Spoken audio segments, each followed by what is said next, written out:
Eu tenho o prazer de receber aqui ao vivo, nos estúdios do Jornal Integração, a doutora Valesca Catunda Bastos, ela que é titular da 2ª Promotoria da Comarca de Itapajé, e também o doutor Bruno da Rocha Montenegro, ele que é delegado da nossa cidade. E a doutora Valesca, que também convidou o doutor Bruno a estar aqui no JI, ela lança uma campanha muito importante que trata sobre um assunto muito sério na nossa cidade. E eu queria, doutora, que a senhora mesma nos dissesse que campanha é essa. Boa tarde. Boa tarde a todos os ouvintes da Atitude FM. O motivo, né? O motivo do lançamento dessa campanha, né, e até por isso surgiu também o convite do doutor Bruno e de outras pessoas que se comprometeram a participar da campanha, está relacionado aos elevados números de abusos sexuais que a gente tem constatado aqui na cidade, né? E visando a chamar atenção para essa problemática, a sensibilizar e às vezes até mesmo a chocar, né? Foi que nós da promotoria imaginamos em fazer essa campanha, né? Que vai consistir basicamente, se os senhores da FM Atitude aceitarem, né? Em entrevistas que irão ao ar sempre no mesmo dia e no mesmo horário, que no caso seria às quintas-feiras, nesse horário, não é isso? Isso. Sempre com algum profissional envolvido nessa área de combate. Não necessariamente pessoas ligadas à justiça, não necessariamente vou estar aqui eu, não necessariamente vai estar aqui uma pessoa do conselho ou o doutor Bruno, mas a gente já conversou aqui com psicólogas que são de fundamental importância nesses casos, né, de abusos sexuais. Um profissional da saúde, que no caso é o médico, o Dr. Rodrigo Ferreira Gomes, ele já se comprometeu a gravar, né, uma participação no programa, falando de como ele recebe as vítimas, de como ele já recebeu. Tanto ele como as psicólogas, no caso a Thalita e a Aline, também já confirmaram, né, que vão participar.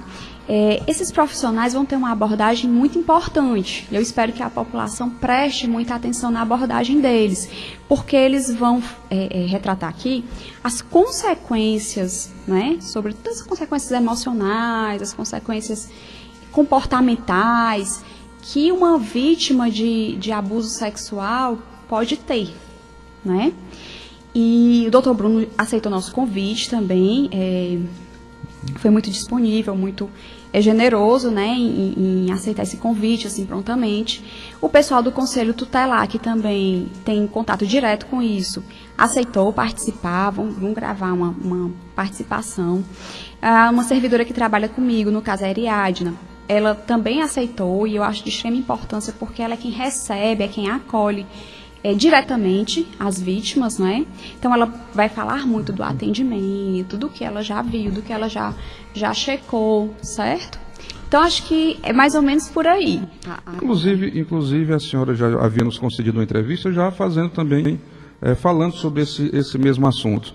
E naquela ocasião, lembro bem que a senhora falava, claro, que o abuso sexual de maneira geral é um crime terrível. Agora, hediondo. Agora, o que mais choca a população é quando esse abuso é cometido contra crianças. A maioria dos casos. E a senhora dizia na entrevista também que muitas vezes a família coage a vítima a não denunciar ou a não testemunhar contra o próprio agressor. A família pressiona, exato. Então, tudo isso vai ser abordado, né? Quando eu fui atrás das psicólogas, a minha intenção era, não sei o que elas vão abordar, né? Claro que elas vão abordar o que elas entenderem que é importante. Mas a minha intenção é que elas falem para as pessoas o quão importante é que a família apoie, que a família acolha essas vítimas. E não que a família vitime novamente essas vítimas, né? Porque é uma outra violência que a mãe, o pai, o tio, que a família comete contra a vítima. Ao pressionar, ao fazer chantagens emocionais para que a vítima não conte, né? Para que a vítima não denuncie. Inclusive, eu poderia fazer uma sugestão, e certamente alguém da Secretaria da Educação está nos ouvindo, que pode também ser um parceiro nessa campanha, já que as crianças têm um contato direto, né, com seus professores e muitas vezes o educador ele pode perceber os primeiros sinais de que aquela criança está sofrendo algum tipo de abuso. Eu tenho certeza que eles já são, porque o Conselho vai falar aqui da forma como eles têm conhecimento, muitas vezes, desses crimes. E muitas vezes é pela escola, é por algum profissional da educação, né? Então eles aqui vão abordar melhor. Mas eles já são, o registro aqui que eles já são parceiros nisso. Perfeito. Eu quero também trazer a participação do nosso delegado, doutor Bruno da Rocha Montenegro. Doutor, nós conversávamos aqui antes, durante o intervalo, o senhor me informava que ainda não tem um levantamento exato das estatísticas deste tipo de crime em Itapajé, mas certamente o senhor já se deparou com vários casos nesse curto período que o senhor está aqui. Boa tarde. Perfeito. Boa tarde, meus amigos, boa tarde, queridos ouvintes da Rádio Atitude FM. De início, eu queria parabenizar de logo a iniciativa da doutora Valesca em criar já essa campanha, pelo fato de que realmente é um tema muito importante a ser tratado. Eu acho que a gente tem que, inclusive, quebrar esse tabu que existe em tocar nesse tipo de assunto, porque isso contribui para que a gente esclareça as questões legais, as questões, inclusive, psicológicas, emocionais, que circulam em face desse tema. Mas, realmente, eu lhe confesso que eu não tenho uma estatística pronta aqui em mãos para trazer, mas de logo já digo que é possível a gente concluir que existem muitos casos aqui em Itapajé, mesmo, de questão de abuso sexual. E temos que voltar as nossas atenções para esse fato, né? Nós que fazemos parte de instituições que realmente primam por essa questão de garantias dos direitos, também das mulheres, das crianças. Eu, como delegado de polícia, eu tenho contato também constantemente com esse tipo de caso, a doutora Valesca também, e confesso que eu estou bem surpreso e empolgado com essa campanha, com essa iniciativa dela. Bom, doutora Valesca, a gente sabe, evidentemente, que no Brasil não tem prisão perpétua. Essas pessoas que são presas por esse crime, elas vão, mais dia menos dia, voltar ao convívio da sociedade. É prevista na lei, ou o Ministério Público ou o Poder Judiciário tem como fazer esse acompanhamento dessa pessoa que já foi condenada, já cumpriu a pena, mas que a gente sabe que pode voltar a cometer esse crime a qualquer momento. Existe um acompanhamento, seja psiquiátrico, psicológico, não sei. Existe algum tipo de acompanhamento depois que essa pessoa cumpre a pena? Olha, não. Sendo bem honesta, não. A partir do momento que a pessoa cumpre a pena, ela sai do sistema prisional, não é? E o objetivo do sistema, né, do ordenamento jurídico brasileiro, é não deixar nenhuma, né, isso aí seria o mundo ideal, estou falando aqui do mundo ideal, não deixar nenhuma pecha sobre o criminoso, certo? Então, ele cumpriu a pena dele, ele saiu do sistema, é como se ele tivesse sendo dado uma nova oportunidade de ele se regenerar, digamos assim, se reinserir no seio social. Então, não vai zerar porque por um determinado tempo ainda ele será considerado reincidente, se reincidir em um novo crime. Mas o que ele deve à justiça acaba ali, certo? Nós estamos falando de justiça, né? Justiça dos homens. Mas todas as consequências emocionais, psicológicas, comportamentais daquele crime, elas precisam ser acompanhadas, e aqui eu quero que os ouvintes entendam, perpetuamente vai ter que ser acompanhada para sempre, pela família. Não vai ser pelo delegado, não vai ser pelo promotor, vai ser pela família. É a família que vai ter que dar esse suporte emocional, psicológico, cuidando sempre para que a vítima esteja fazendo aquele tratamento, fazendo um acompanhamento psicológico, porque esse sim é imprescindível, certo? O que vai, digamos assim, melhorar a condição da vítima não é exatamente a imposição de uma pena para o agressor. Muitas vezes as vítimas nem querem aquela pena, porque são filhas, porque são parentes. Às vezes elas não desejam aquela pena. entende? Mas elas precisam de um acompanhamento psicológico. Outras vezes elas querem, elas têm aquela sede de justiça. Independentemente de elas quererem ou não, nós, a justiça, estamos aqui para isso, certo? Mas a nossa função é essa, perseguir o crime e punir, certo? Cada um com suas atribuições. O doutor Bruno com a dele, eu com a minha, a juíza com a dela, certo?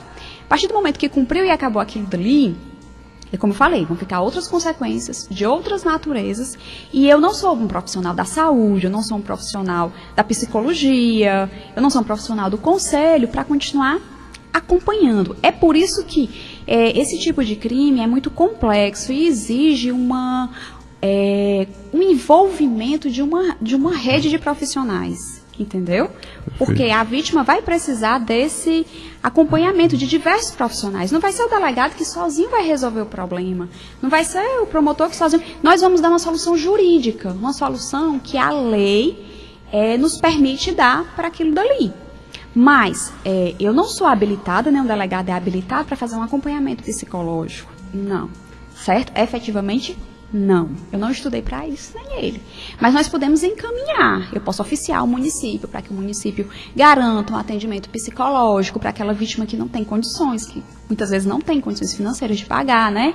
Então, para que eu posso interferir na rede de proteção, no sentido de estimular aquilo que aquela vítima está me dizendo que precisa, aquilo que aquela vítima está junto à família buscando obter.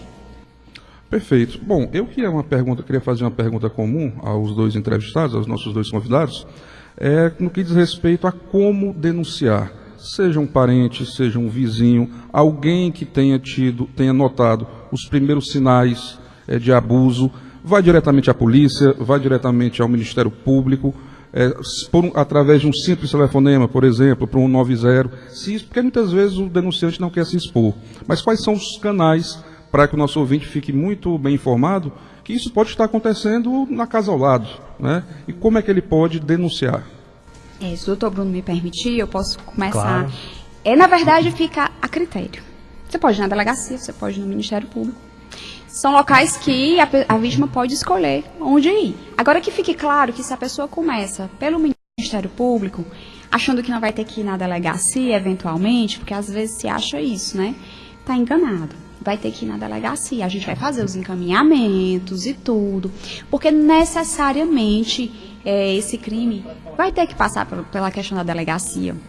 Então, assim, eu diria que, preferencialmente, uma porta de entrada mais curta seria a delegacia. Mas se a pessoa não se sentir à vontade de ir no ambiente da delegacia, por algum motivo, por se sentir constrangida, porque, evidentemente, é um crime vexatório, né? Pode ir, sim, no Ministério Público. Nós vamos fazer um termo de declaração, fazer a oitiva da vítima, ver o que de fato está narrado ali, não é? Se de fato é uma conduta típica, ou seja, é um crime, porque às vezes as pessoas desconhecem esses conceitos, entendeu?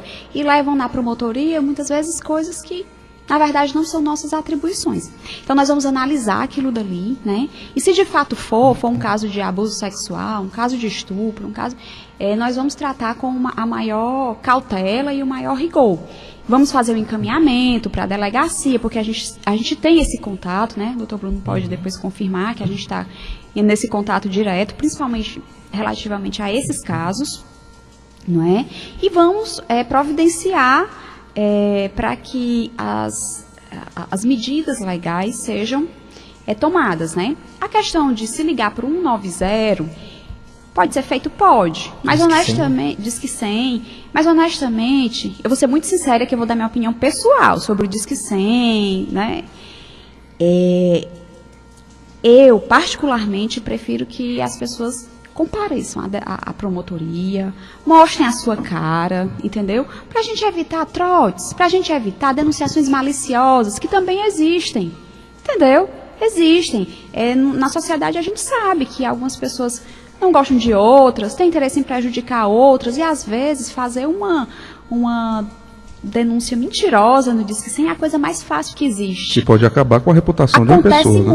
Acontece muito. E eu vou ser muito honesta, na minha vida funcional, eu ainda não vi muitas denúncias do Disque 100 prosperarem, não. A maioria são denúncias inverídicas, que quando a gente vai apurar, vai repassar para o conselho tutelar, que eu sempre peço, ou para o conselho, ou para a assistência social, fazer um relatório daquilo dali, né? Se aquilo dali procede, tem alguma procedência ou não. Porque, afinal de contas, é muito fácil pegar um telefone e narrar uma história. Sem se identificar. Sem se identificar. Muitas pessoas, eu não estou dizendo que todas as pessoas fazem isso, não. Existem pessoas de bem que se utilizam disso e fazem, né?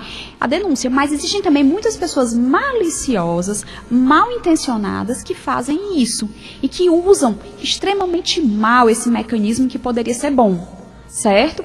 Então, assim, eu prefiro que as pessoas compareçam, prestem seus termos de declaração, até porque ali a minha funcionária, ela está treinada para extrair daquela pessoa que está fazendo a denúncia, aqui entre aspas, né, da melhor maneira possível. Existem dados que eu preciso saber para poder começar. Existem dados que o doutor precisa saber para começar uma investigação. A gente não inicia uma investigação assim.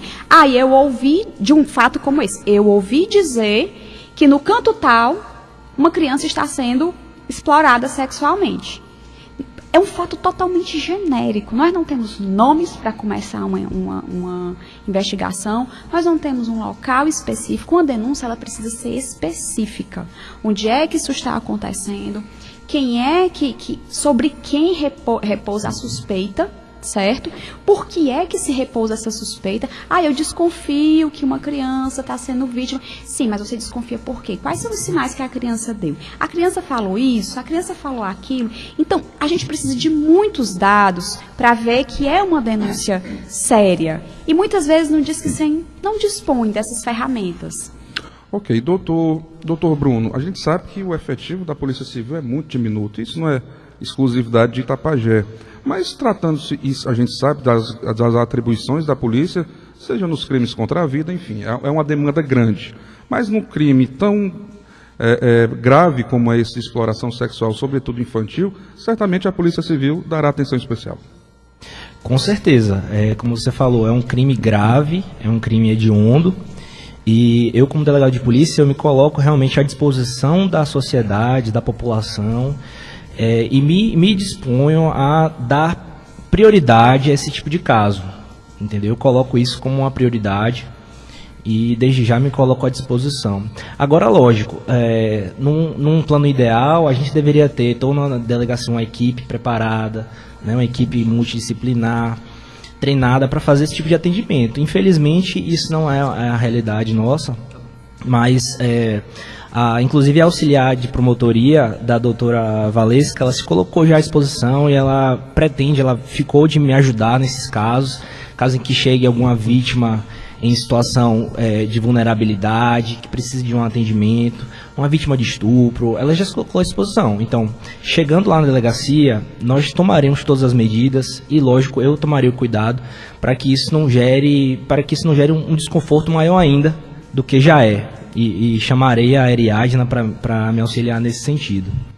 Ok, bom, doutora, além dessa série de entrevistas que nós vamos veicular aqui na Atitude, e com muito prazer nós fazemos isso, queremos contribuir também, mas além dessas entrevistas, deve haver algum outro tipo de ação, de evento, palestras, algo do tipo? Bom, a gente inicialmente pensou nas entrevistas, porque eu sempre costumo dizer que eu gosto de participar de palestras, de entrevistas, desse contato mais direto com a sociedade. Mas, infelizmente, acho que o doutor Bruno entende isso, né? A nossa agenda de trabalho não permite isso, porque nós temos N outras atribuições, né? Então, inicialmente, eu imaginei, porque eu sei que numa cidade como Itapajé, as pessoas escutam muito rádio, é um veículo mesmo de ampla divulgação, né? E imaginei que esse mecanismo pudesse ser utilizado de uma forma bem educativa, de uma forma bem instrutiva e esclarecedora, né? Então, o que foi que eu imaginei? Esses profissionais também que a gente convidou são pessoas também que, tanto quanto a gente, são bem atribuladas, têm muitas tarefas, muitas funções, mas eu imagino que vai ser bastante esclarecedor. Eu espero ver que a população está se engajando, né? Eu espero ver que realmente a fala de cada um esteja chamando a atenção, não é, para a questão, esteja assim até, digamos assim, chocando. né? Espero muito que os familiares escutem bastante a fala do médico, da psicóloga, né? Porque eles vão abordar bem os reflexos daquilo dali para a vítima. Entende? Porque quando a coisa chega na justiça, a família só pensa nos reflexos para o agressor. Sobretudo quando o agressor é também um familiar, né? Mas não pensa nas consequências que a vítima vai ter daquilo tudo. Então, não existem profissionais mais gabaritados para falar disso do que os profissionais da saúde, da psicologia, o pessoal do conselho que acompanha essas famílias diretamente, entende? Então, assim, a gente imaginou também, não sei como vai ser ainda, né? A gente ainda está tentando pensar, porque eu não tenho ninguém na promotoria que entenda bem de marketing, mas a gente imaginou também fazer alguns panfletos e distribuir e afixar nos estabelecimentos comerciais, certo? De Itapajé. Porém, a gente ainda não imaginou como seriam esses panfletos, de uma forma assim que pudesse chamar a atenção, não é? E de antemão, eu já queria pedir que a sociedade, os donos de estabelecimentos comerciais, se a gente precisasse deixar panfletos, deixar cartazes, afixar, que eles acolhessem, que eles recebessem de bom grado. Não é uma imposição, certo? Se um servidor meu chegar lá para educadamente pedir para deixar panfletos, haver distribuição de panfletos ou afixar algum cartaz no estabelecimento, não é uma imposição, quero deixar claro, não é uma imposição minha, mas é uma obrigação do dono do estabelecimento, das pessoas que ali trabalham, para colaborar com essa sociedade na qual eles vivem. É o mínimo de responsabilidade social que tem que se ter, não é? Exato, né? E que se essas pessoas se sentirem sensibilizadas, tocadas com a causa, que permitam que isso seja feito, que colaborem, que cooperem, porque será bem-vindo. Toda e qualquer ajuda, não é? É bem-vindo. Então, eu imagino que assim, nos locais públicos seja muito interessante se a gente conseguisse fazer cartazes, afixar, porque os transeuntes vão olhar para aquilo dali. Eventualmente alguém que não tenha ouvido a rádio, que não tenha ouvido o programa, que pode ser pouca gente, mas acontece, né? Mas vão ser transeuntes de restaurantes, de lojas, né? Vão passar pelas ruas. E se eventualmente verem algum cartaz, aquilo ali vai chamar a atenção. Né? Ok. Doutor Bruno, nós falamos aqui, claro, a parte mais afetada e mais importante a ser preservada, a ser protegida é a vítima. Falamos do agressor, mas nós temos aí também uma terceira figura, muitas vezes são os pais, mães, sobretudo, que são coniventes, conhecem, sabem das agressões, mas são coniventes. Essas pessoas também podem ser responsabilizadas, não é isso? Perfeito. Você tocou agora num tema muito importante de se tratar também, que é essa questão. Como a doutora Valesca comentou mais cedo, esse é um tipo de situação que é muito complexa, né? Ela gera uma série de desconfortos e situações que muitas vezes a família não quer olhar para aquele fato, não quer acreditar, ou muitas vezes acaba se tornando até conivente com a situação. Então aqui é importante a gente deixar claro que os pais, a mãe, geralmente a mãe, acontece isso muito com a mãe, que é conivente com aquela situação, que se conhece a suspeita, ou então sabe da situação de que seu filho, sua filha está sendo abusada por outra pessoa, ainda que seja também da família, essa mãe, ela também comete um crime, e ela poderá ser responsabilizada, entendeu? Então isso é importante que as pessoas tenham consciência disso. Perfeito. Bom, eu sei que nós vamos ter ainda muitas entrevistas, certamente muito produtivas, com aí uma série de pessoas, uma campanha interdisciplinar, mas eu quero hoje agradecer a participação da doutora Valesca.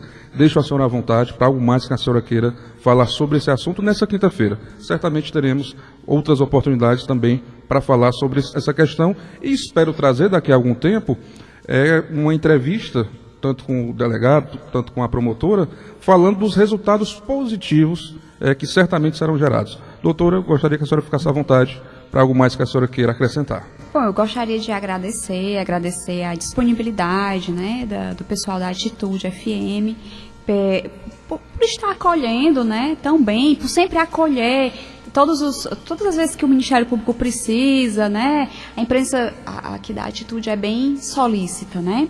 Então, agradecer por tudo e mais por por mais esse apoio, né? Agradecer ao doutor Bruno, que se disponibilizou, tirou um pouco, uma parcela do tempo dele, que eu sei que é escasso, que a nossa cidade tem muitas demandas, né, da polícia, mas ele se sensibilizou, se mostrou, desde o começo, desde quando ele chegou aqui, ele se mostrou bem sensível a essa questão, a essa problemática. Então, agradeço muito a ele. Acho que a participação dele nesse programa tem muito a enriquecer, porque as pessoas têm algumas, como é que eu vou dizer?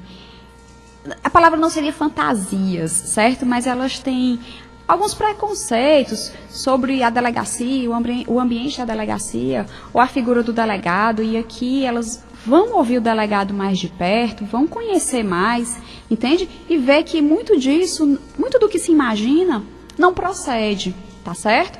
Então, quero agradecer, na verdade, eu vou mais agradecer aqui, certo?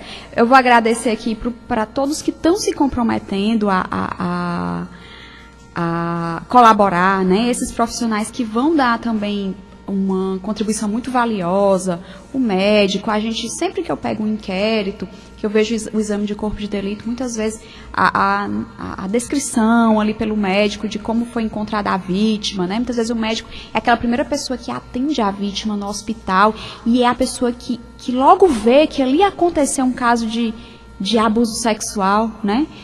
Muitas vezes é isso, a vítima chega num estado deplorável, né? Eu tenho inquéritos que foi dessa forma, que o médico que acionou o conselho porque viu que ali havia sinais de violência sexual, não é? Então, vai ser muito valioso. A questão do psicólogo, nós temos que trazer o psicólogo mais para perto dessa questão da vítima, porque eu percebo que de todos os casos que aportam na justiça, não tem esse acompanhamento constante, né? Não por culpa dos profissionais da psicologia, mas porque a família entende que aquilo não é importante, a família deixa para lá. E isso é extremamente importante. Então, vou agradecer aqui de antemão o pessoal do conselho. Não vou nominar porque me parece que vários se comprometeram a comparecer, não é?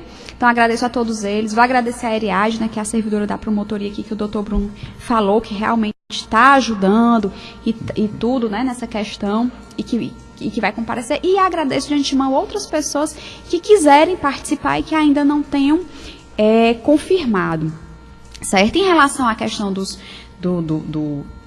resultados positivos, até eu comentei com a Edinha antes de vir. Se Deus quiser, nós ainda iremos, né, comparecer aqui para falar da mudança de comportamento. Mas, de antemão, eu já registro que essa mudança de comportamento não vai acontecer tão rapidamente assim. Um exemplo, se a campanha terminar daqui a um mês, ela ainda não vai ter ocorrido daqui a um mês. Porque uma mudança comportamental, ela exige tempo para acontecer. Então, isso que está acontecendo a partir dessa campanha é só um pontapé inicial para que haja essa mudança comportamental. Mas eu não sou uma criança ou uma pessoa inexperiente para achar que um mês depois tudo vai estar diferente em Tapajé. Não vai estar, mas com certeza as pessoas vão estar pensando, vão estar refletindo, entende? E aí, com o tempo, haverá essa mudança.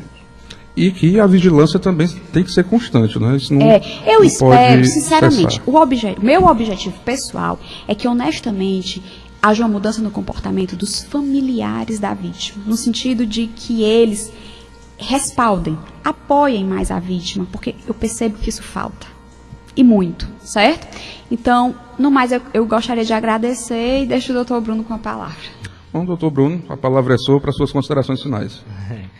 Enfim, só agradecer mesmo o convite, a oportunidade de estar colaborando com essa campanha, que é muito plausível, é muito importante.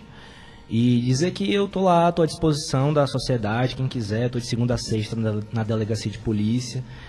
Vou dar aqui o telefone, posso? Perfeito. É o 3346-0289, 3346-0289. Qualquer pessoa pode ligar se tiver alguma dúvida. Eu estou lá de segunda a sexta, atendo pessoalmente pessoas que precisam conversar comigo. E desde já o convite está feito. Quem precisar de atendimento específico, que precisar de uma atenção maior com relação ao tema, pode me procurar que pessoalmente eu atenderei. Viu? Ok. E eu aqui agradeço a doutora Valesca, ao doutor Bruno. Nós da Atitude, reitero, nos colocamos à disposição, queremos contribuir com a campanha e sempre para que o nosso ouvinte ele até possa se programar para ouvir essas entrevistas, nós agendamos aqui, sempre às quintas-feiras, trazendo uma nova entrevista sobre esse assunto, colaborando com essa campanha. Doutora Valesca, muito obrigado. Doutor Bruno, muito obrigado pelas entrevistas que enriqueceram muito o nosso JI dessa quinta-feira.